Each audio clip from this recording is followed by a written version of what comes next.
L'innovation dans la fintech ne ralentit pas. Chaque semaine, de nouvelles technologies apparaissent et redéfinissent les règles du jeu. Mais derrière ces innovations, il y a toujours une question plus profonde.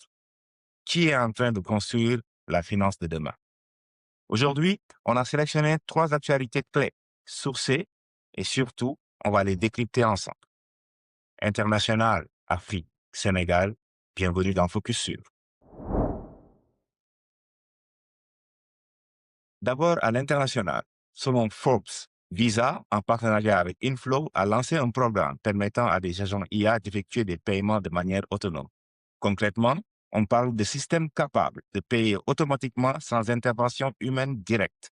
Et ce projet arrive dans un contexte où les stablecoins et les paiements programmables prennent de plus en plus de place dans la finance mondiale. Ce que ça change, c'est qu'on passe progressivement d'un paiement humain à un paiement automatisé. Demain, un agent IA pourra gérer des abonnements, des achats ou des flux financiers, par exemple.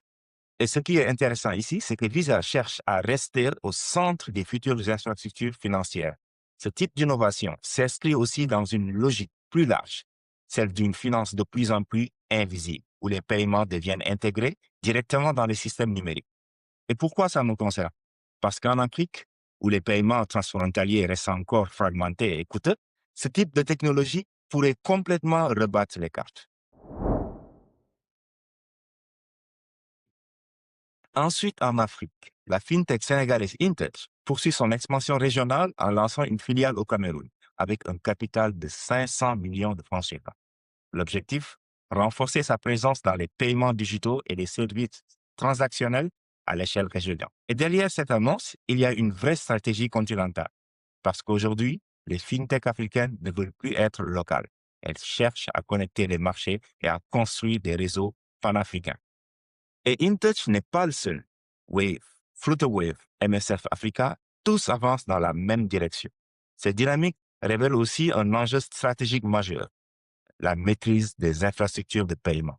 Parce que celui qui contrôle les flux financiers contrôle aussi une partie de l'économie réelle. Maintenant, la vraie question est-ce que ces acteurs vont réussir à construire un véritable réseau financier africain intégré? Et enfin, au Sénégal, la BCEAO a organisé à Dakar une conférence internationale sur les cryptoactifs et les innovations numériques. Régulateurs, banques, fintech et experts étaient réunis autour d'un sujet central. Comment intégrer ces innovations sans fragiliser le système financier? Parmi les sujets abordés, la régulation des cryptoactifs, la stabilité financière et l'avenir des paiements numériques dans la région. Pourquoi c'est important? Parce qu'on n'est plus dans une phase d'observation. La régulation entre maintenant dans une logique d'anticipation. Et ce que ça révèle, c'est que le Sénégal et plus largement l'UEMOA veulent prendre position sur ces sujets stratégiques.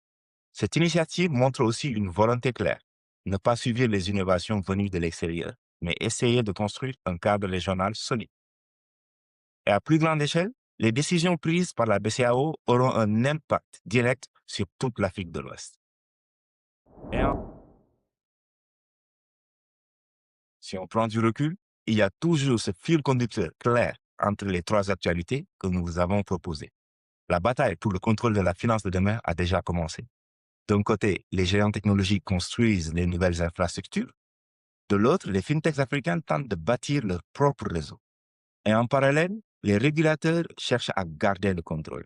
La vraie question maintenant, c'est qui va réellement fixer les règles du jeu.